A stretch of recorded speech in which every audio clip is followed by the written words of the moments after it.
Je salue à cette occasion le leadership de la ministre du Tourisme qui a su créer les circonstances nécessaires au sein de son administration pour que cette chaire puisse prendre chair.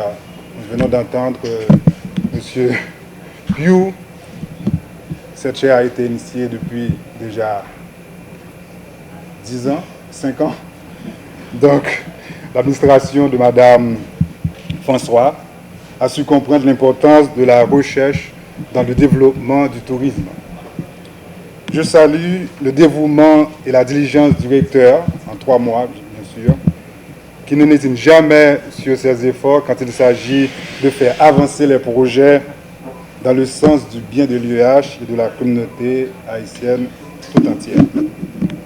Je tiens aussi à saluer les efforts des équipes du ministère du Tourisme, de IERA, qui ont travaillé pendant plusieurs mois, tant à la conception qu'à l'élaboration de cette chaire du ministère du Tourisme, étude et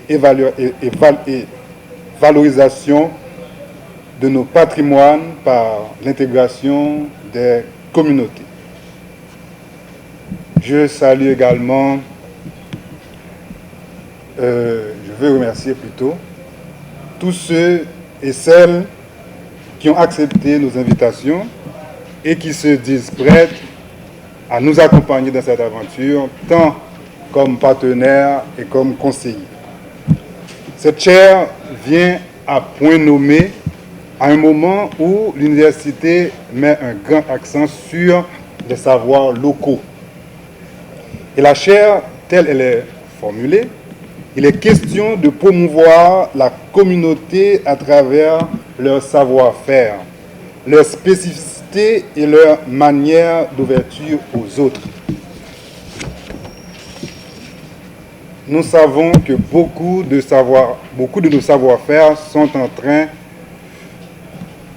très grande difficulté, voire en voie de disparition, soit à cause de l'incapacité d'assurer la relève, car les jeunes s'intéressent à des activités apparemment plus lucratives.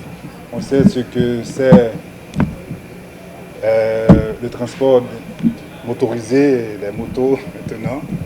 Les gens délaissent beaucoup d'activités pour le transport pour se faire motard, pour se faire chauffeur de moto. Soit à cause de la perte d'intérêt du public aussi, soit tout simplement à cause de la situation socio-politique du pays. Des corps de métier se perdent parce que tout simplement les lieux qui en sont les bastions sont devenus des zones de non-droit. Je pense à Bel-Air avec nos selliers, nos ferblantiers, nos cordonniers, nos bouquinistes, nos artisans de paillettes, l'art du vaudou et de récupération. La Saline avec nos faiseurs de réchaud, nos faiseurs de chaudières. Rivière-Froide avec nos artisans et artistes de roche et de bois. Noailles avec nos artisans et artistes de fer. Grand-Rue avec nos artistes et nos artisans de récupération. Personne ne se pose la question de savoir qui peut travailler certains métaux aujourd'hui comme le bronze, ou travaille encore la céramique pour produire des ustensiles. Cette chaire est l'occasion de mettre en branle nos ressources intellectuelles et matérielles pour repenser le tourisme de manière globale, dans son rapport avec non seulement les sciences humaines, mais aussi les sciences appliquées, mais encore avec l'art et l'artisanat.